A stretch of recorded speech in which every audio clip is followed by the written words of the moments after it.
खुद को राहुल गांधी और प्रियंका गांधी का सिपाही बताते हुए पप्पू यादव ने पूर्णिया चुनाव तक लड़ डाला।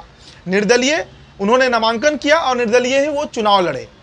रिपोर्ट आया कि वो पूर्णिया जीत भी रहे हैं, बड़े मार्जिन से जीत सकते हैं। इस बार मतदाता जो है पूर्णिया के, वो फिर से पप्पू यादव को निर्दलीय चुनाव जिताने का मूड बनाए हैं। मीडिया रिपोर्ट्स में कई बार इस बात पे चर्चा हुई, लेकिन देखिए उससे पहले जो कहानी हुई, उससे पहले जो घटना घटी कि पप्पू यादव ने अपने पार्टी, जिसका निर्माण उन्होंने 2015 में किया था, जिस पार्टी का गठन उन्होंने किया था, जन अधिकार पार्टी, उसका विलय उन्होंने कांग्रेस में करा दिया।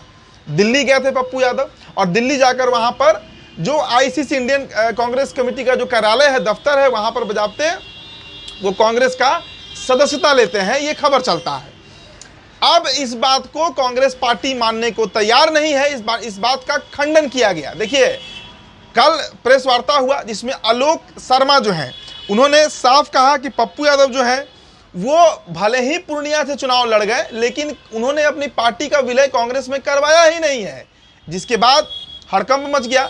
इसके बाद ये चर्चा होने लगा कि आखिर सच कौन बोल रहा है। एक तरफ पप्पू यादव हैं जो बार बार ये बात कहते रहे कि उन्होंने अपनी पूरी पार्टी कांग्रेस को दे दी, कांग्रेस के लिए कुर्बान कर दिया उन्होंने, लालू यादव ने उनके साथ धोखा दिया। लेकिन अब वही कांग्रेस पार्टी जो है वो इस बात से बिफर रही है। वो साफ कह रही है कि पप्पू यादव ने कहीं कोई पार्टी का विलय करवाया ही नहीं गया है। जब पत्रकारों ने सवाल किया कि भाई वो दिल्ली दफ्तर में क्या कर रहे थे कांग्रेस के, तो आलोक शर्मा ने कहा कि वहां पर लोग चाय नाश्ता के लिए आते रहते हैं और उसी क्रम में पप्पू यादव जो है वो भी चाय नाश्ता करने पहुंचे हैं। तो देखिए कांग्रेस ने बुधवार को यानी कल ये दावा कर दिया कि पूर्णिया से निर्दलीय उम्मीदवार के रूप में चुनाव लड़ रहे पूर्व सांसद राजेश रंजन उर्फ पप्पू यादव ने ना तो पार्टी की सदस्यता ग्रहण की और ना ही उनका जो दल है जन अधिकार पार्टी उसका विलय हुआ है। जिसके बाद इसे लेकर अब चर्चा तेज हो गई है। उन्होंने कहा कि मुझे नहीं लगता कि उन्होंने अपनी पार्टी का कांग्रेस में विलय किया। उन्होंने पार्टी में सदस्यता पर्ची भी नहीं ली, जो बिहार से पार्टी में शामिल होने वाले किसी व्यक्ति को लेना पड़ता है। जी हाँ, तो आलोक शर्मा का जो इशारा है वो दिल्ली में पूर्व जो एक प्रेस वार्ता आयोजित हुआ था जिसमें कांग्रेस ज्वाइन करते हुए पप्पू यादव दिखे थे, वहां पर कांग्रेस के बड़े नेता भी मौजूद थे जिनके सामने पप्पू यादव ने हाथ जोड़कर कांग्रेस की सदस्यता ली थी। और लगातार पूरे चुनाव में पप्पू यादव इस बात का दावा करते रहे कि वो कांग्रेस पार्टी के लिए कुछ भी करेंगे, अंतिम सांस तक वो कांग्रेस पार्टी के साथ रहेंगे। अब देखिए जो राष्ट्रीय प्रवक्ता हैं आलोक शर्मा, उन्होंने कहा कि बहुत से लोग प्रेस कॉन्फ्रेंस और स्नैक्स के लिए आते रहते हैं कांग्रेस दफ्तर में दिल्ली में। तो आखिर सवाल उठता है कि मसला है क्या। एक तरफ कांग्रेस पार्टी है वो सीधे तरीके से इनकार कर रही है कि पप्पू यादव के पार्टी का ना तो विलय हुआ और ना ही तो पप्पू यादव कांग्रेस के सदस्य हैं।